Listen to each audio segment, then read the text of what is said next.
In today's video, we're going to be running through my team selection ahead of FPL Game Week 2. We're also going to look at the best captain for this week and of course give you all the data you need to make the best decisions possible. Now before we dive into today's video, if you do enjoy any of the content that you see on the channel, please be sure to like, comment and subscribe as we are trying to hit 10,000 subscribers by the end of the year and is only possible with your amazing support. Right, first off, let's kind of give a quick overview of game week 1. I think it was pretty good, 71 points in the end. It could have been more.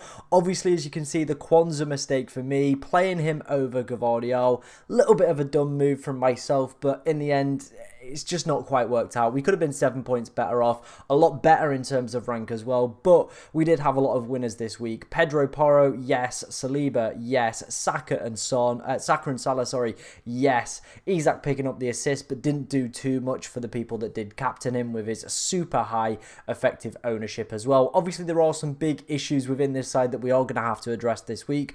Kwanzaa, I have kind of firmed it, as we'll see with the team selection as well. I'm going to keep him in the squad. I've already, his price has already gone down to 4.4 million. I feel if you didn't make the move last night to one of Robinson, Lewis or a different 4.5 million defender, that window has now gone for me. And I think you are better just banking the transfer, having him as a 4.4 million defender and just kind of, seeing him as nothing more than that. He still potentially could play and maybe feature again this season. You never know, Konate could get an injury, or it might have just been a one-off tactical change. I do believe he won't start the game for Liverpool on Sunday, but we could never be so sure. Played a lot of minutes in pre-season and did look to be the first choice centre-back, so could regain his place. But like I said, I feel if you've already made that decision not to catch him before the price drop, then of course I think just keep with him. The transfer itself is more valuable than bringing in a 4 million playing defender. That's my personal advice on it, and that's the advice I have gone for myself, and that's what I'm going to recommend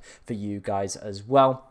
Some of the problem players we'll come on to talk about in today's video. Son looked disappointing, looked very wide, didn't really create too much. And Cuckoo's early substitution as well. I'm not 100% sure why I went for Anthony Gordon. I should have gone Diego Jota. I was kind of bigging him up in, obviously, across the course of pre-season, around his minutes and stuff like that. And then, I even said to myself, watching some of the videos back, Anthony Gordon is a minutes risk, but then still continued to play with him. So a little bit dumb for myself, but it is what it is. We have to take these decisions on board and keep on moving forward. But let's go and take a look at some key data you need, and of course, my team selection. Starting off first, we are going to take a look at the projected goals and clean sheet odds from Rob T FPL. Make sure you are going and following him on Twitter. Some amazing work. I absolutely love this graphic every single week. It shows you the teams you should be looking to target and of course the clean sheet data as well, which is always nice and handy. For me, as you can see, some of the top teams for this game week are going to be Manchester City, Tottenham, Liverpool, arguably Chelsea as well, and then you've got a few in there kind of in that more, I'd say, like light turquoise purpley colour with Arsenal, Newcastle, Fulham, and even the Brighton and United game looks like it could be a little bit of a cracker in terms of goals for the early kickoff. But obviously the big two standouts are going to be the City and Liverpool games as well. That's probably where a lot of us are going to be looking for our captaincies as well. We're going to be talking about that, but with such high projected goals and quality clean sheet odds as well, I would be saying they are definitely fixtures I would be looking to target this game week as well. Spurs, from an offensive standpoint, I know a lot of us have Solanke, Ped Porro as well if he is fit and available. It does look like this could be another decent fixture as well off the back of that really poor Everton performance. It'll be interesting to see how Chelsea get on as well, again with them being one of the top teams for projected goals and decent clean sheet odds as well, so very interesting on that one. And then it's interesting that Arsenal away from home are still fancied to go and get the result. High probability of a clean sheet as well away from home. A 32% is very, very decent for a side as well. So I still think if you've got the likes of Saliba and Gabriel, it's worth just playing those two players in my personal opinion as well. Right, let's go and look at some data from 11ify as well. This is projected goals over the next 5 game weeks. I will leave a link to their amazing website in the description if you want to go and check out this data for yourself. Like I said, this is projected goals over the next 5 game weeks, and these are definitely, tools you should be using to identify which teams, along with the FDR rating and looking at fixtures, to obviously pick up where you should be, targeting players and teams from. So as you can see, Manchester City top for the next few weeks. I definitely think that Ipswich fixture in match day 2 is obviously going to have a big bearing on that as well. 3.17, so again, bodes well for the players you've got in that game. Definitely worth the armband, or at least a little bit of consideration if you are thinking about it. Liverpool in second, so obviously they had a great first game week. People are going to be looking to jump on Mohamed Salah, Diego Jota, Trent Alexander-Arnold, Andy Robertson, Diaz, all these great players. I think, with the high projected goals over the next few weeks, kind of again just confirms that that is the correct decision to be doing. Interestingly, Arsenal have made it onto this list. It is more their match day 6 and match day 7 fixtures that are definitely pulling that through, but a strong home fixture against Brighton in match day 3 as well, also helping out with that one. But as you can see, match day 2, match day 4 and match day 5 in particular are going to be a little bit more difficult for their attacking players. So if you are looking at the likes of Saka and Havertz, it might just be worth waiting until after match day 5 to go and bring those attacking assets in to target their fixtures against Leicester and Southampton, and then Bournemouth away in game week 8 as well, which I imagine would be another one that would be very high on the projected goals model. So I imagine they will continue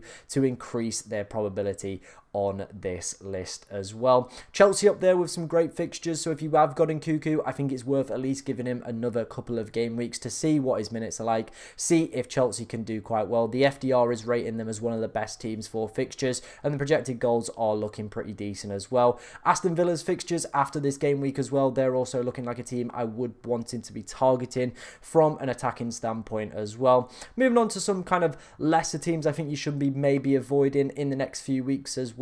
Nottingham Forest, after the next 2, they really take a decline, and obviously with speculation around Nketiah joining Nottingham Forest, I think Chris Wood could be a player that I would be looking to hop off. Morgan Gibbs-White didn't look overly impressive, and Hudson-Odoi and the other 5.5s as well. That their time is probably coming to an end with low projected goals over the next few weeks.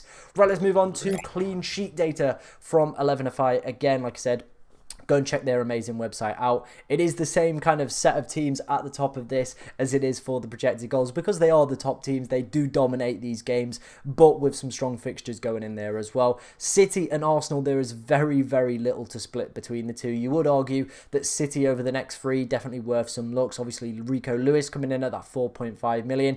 If you maybe looking for a Barco replacement or a Kwanzaa replacement, if you've got a little bit of money left in the bank, you could go for Rico Lewis. Strong clean sheet odds, and I think for the next 2 at least up until the international break, I do expect him to play. Arsenal again, that match day 6 and match day 7 kind of carrying there, so if you are looking for a defender, probably worth maybe holding on a little bit and then going for their defenders in match day 6, match day 7, especially if you're on a match day 6 wildcard as well. Definitely a team I would be looking to target quite heavily, so maybe for the next few weeks worth a little bit of scouting over the next few weeks.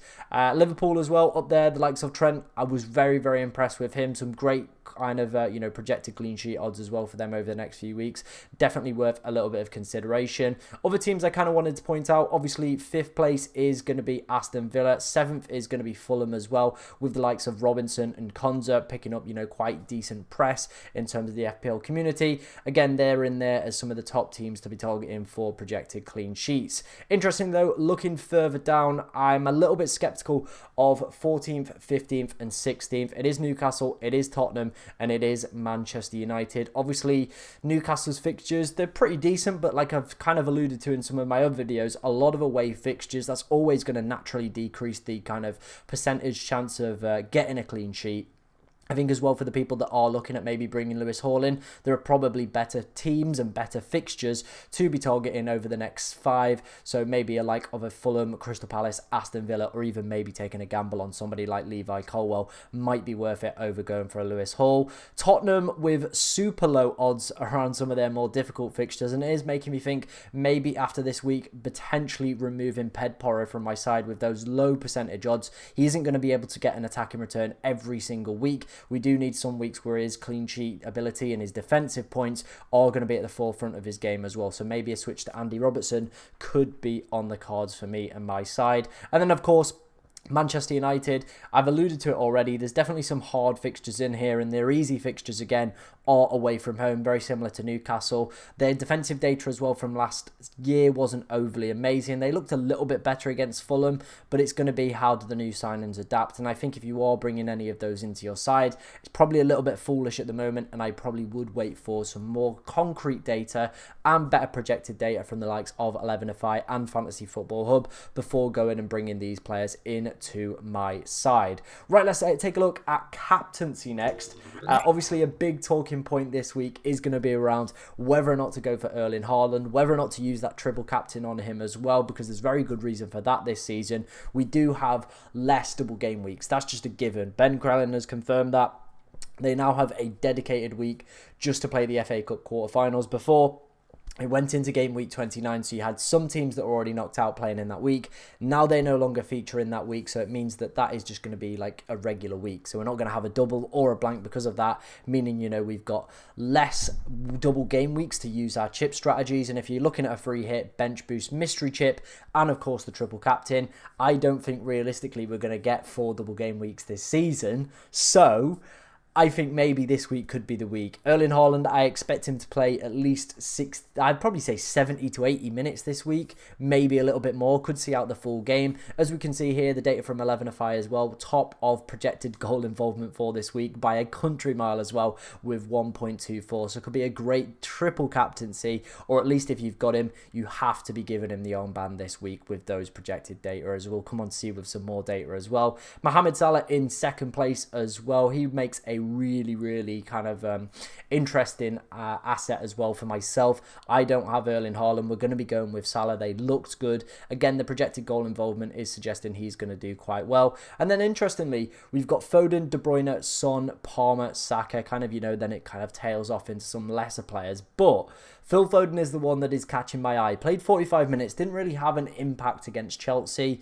Whether or not he's going to be playing out wide or centrally is obviously the big debate. KDB is also tickling the pickle as well. Like I said, Son did disappoint, and we do potentially maybe want to look to target this Ipswich fixture. The data's suggesting it. You know, the betting data as well is also suggesting it could be a very kind of strong performance and plenty of goals from Manchester City. So jumping off Son to one of Foden and KDB, it is risky, but it's one of those things that could massively pay off over the next few weeks with City having strong projected goal involvement data. But obviously Foden hasn't really seen a pre-season. KDB as well, I would say, is prone to an early substitution from Pep Guardiola. And with Ilkay Gundogan also now joining the club, Bernardo Silva, who can play centrally, I am a little bit concerned about whether or not Phil Foden is going to be the correct option for my side. Right, let's move on to some more player data. This is going to be the Fantasy Football Hub predicted points tool. Obviously, if you want to go and check this out for yourself, a link in the description, and if you do sign up using my code, I obviously receive a little bit of money, which helps the channel out,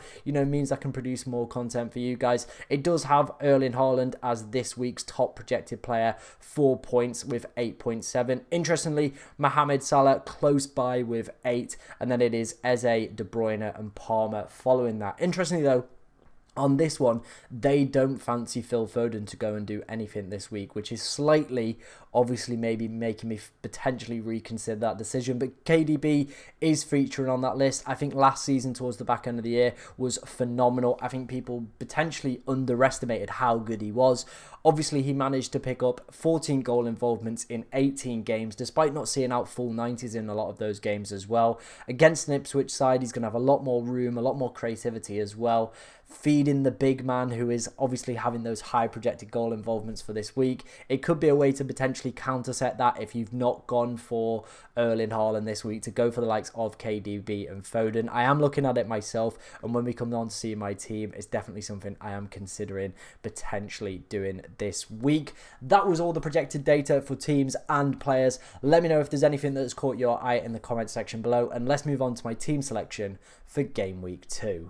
Wasting no time, let's dive straight into my team selection for this game week. First off, let's start off with my goalkeeper picks. it is going to be Henderson, and it is, of course, going to be Vladimirson from Brentford. I don't expect him to play at any point this season. I thought Flecken actually looked pretty decent. Henderson as well, I'm a little bit concerned.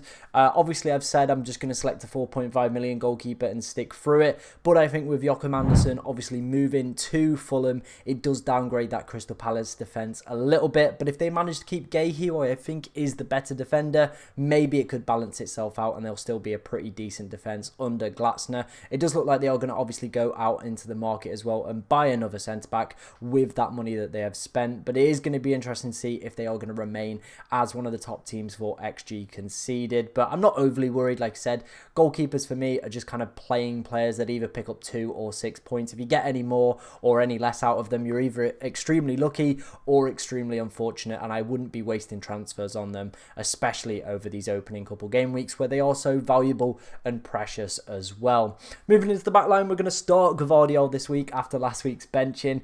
Ipswich is home, as we saw with the 11-5 data and the data from Rob T FPL. They are one of the top teams for projected clean sheets this week, as well one of the top teams for projected goal involvements. Obviously played a more regressed role with Lewis on the pitch, which was a little bit of a concern, and if it does continue, I think I might potentially make the switch over to a Kanji at some point, just because I don't feel with a centre-back paying 6 million is justified. I rather would get a Kanji for 5.5. I'm not really getting too much attacking returns out of Gvardiol either.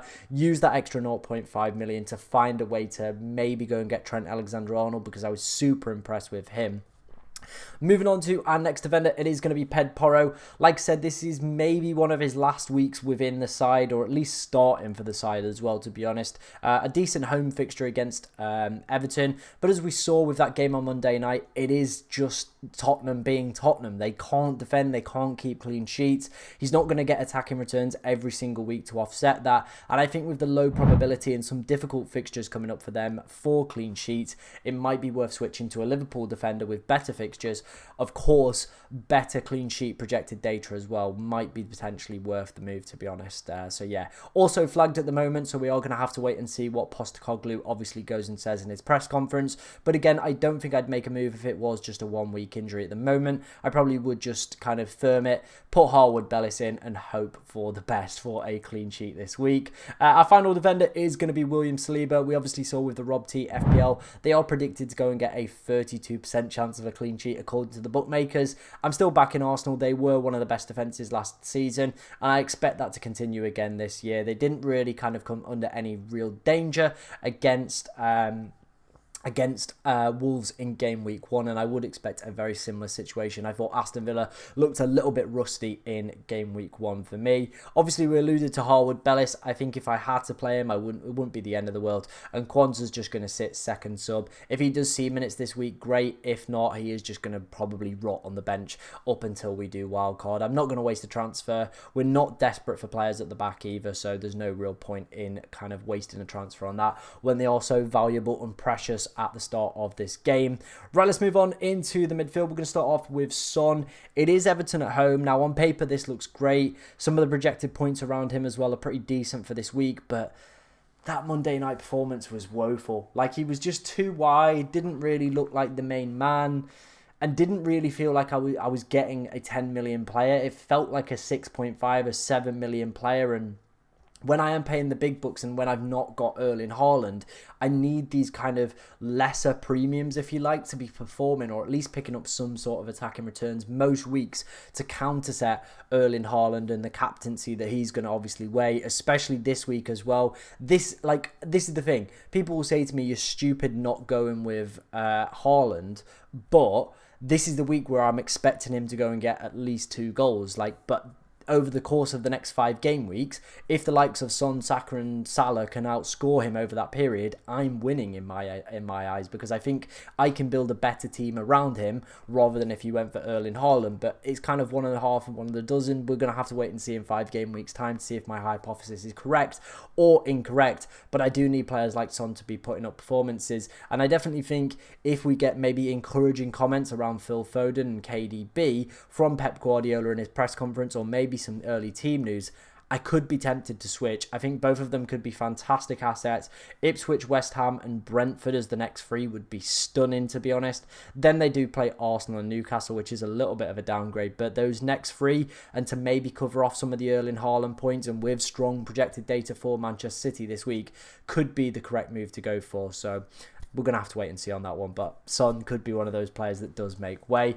Saka's in there. Impressed with him. Still looks like a great player at that price point, so very happy with that. Mohamed Salah, as we saw with the projected points and obviously the projected goal involvements from 11ify, he is the second best player we can go for this week for predicted points and for obviously projected goal involvement, so he's going to be the captain. It makes complete sense for me, so we are going to go with that one. And Cuckoo, I'm giving him at least another week. I want to see how he gets on. I want to see, you know, they did play the best team arguably in world football right now, so how is he going to fare against a lesser opponent? Is he going to potentially play a different role? Is he going to see another early substitution? If that is the case, we will have 2 transfers to obviously address that issue next week, and again, see whether or not it is worth taking him out. Now, interestingly, Fantasy Football Hub's AI algorithm, obviously you can put your team in, you can put your plans in for each week. It did recommend that Anthony Gordon should be the player that I removed this week and bring in Eze. Now, I definitely like that move. I think Eze is a fantastic player. Very unfortunate not to have gone and got an attack in return over the opening game week. But Anthony Gordon, we're going to stick by him for the next few weeks at least. I think there's definitely some okayish away fixtures in there where he could pick up some attacking returns. I thought he was absolutely excellent last season. It was a completely different game on Saturday because they went down to 10 men so early, and obviously they had to play a completely different role. So I feel any kind of data we've picked up from that week or any kind of indication of what role he's going to be playing this season is a little bit null and void because it's 10 men against 11, system changes, he has to play a completely different role and not his natural role or the role that Eddie Howe is looking for him this season. So again, we're going to give him a few weeks to kind of stretch his feet, see if he can be the man that I hope he can be. If not, it probably will be Eze that we would be looking for. Again, though, we are just trying to rack up as many transfers over this opening couple game weeks, kind of get a feel for the players that are going to do it this season and the players that are not, kind of build a little bit more of a narrative and get some more data kind of in the bag to obviously make more informed and better decisions. Right, let's finish up. Let's take a look at our 2 starting forwards and, of course, our bench forward. Cannon, there's nothing to say on that one, 4.5. Muniz, very, very high on the projected points this week for forwards. And again, Leicester at home, Ipswich away, West Ham at home the next few. I think this is where realistically we need Muniz to be picking up the points of that 6 million price tag. A great fixture. I feel he looked bright and sharp against Manchester United. Hopefully he can turn that into fantasy points as well. And then same with Alexander Isak. Only managed to pick up an assist in game week 1. But again, very similar to Anthony Gordon is the fact that it was skewed. They went down to 10 so early. So again, we don't have anything collectively or kind of, I'd say, substantial to judge his performance off. When you go down to 10, the game completely changes, system completely changes. So it's not worth any kind of thought in my mind to that performance. They got the job done. He managed to still get an attack in return. So again, they're playing with 11 away at Bournemouth, who have obviously seen quite a lot of transitions with certain players leaving the club as well. So hopefully they can do the business. But yeah, that's my team selection ahead of match day 2. Obviously, certain things might change, and if that is the case, make sure you are coming up to the live streams in the next few days. We've got one tomorrow with Jake. Then I'm thinking about doing a deadline decisions one. Let me know if you want to see that down in the comments. And then, of course, I will be live on Saturday morning at 8 AM, all the way up until the deadline at 11 to help you guys with your teams, and of course, take a look at my team as well. If you did enjoy today's video, be sure to like, comment and subscribe. But thank you very much for watching today, ladies and gentlemen, and good luck in game week 1.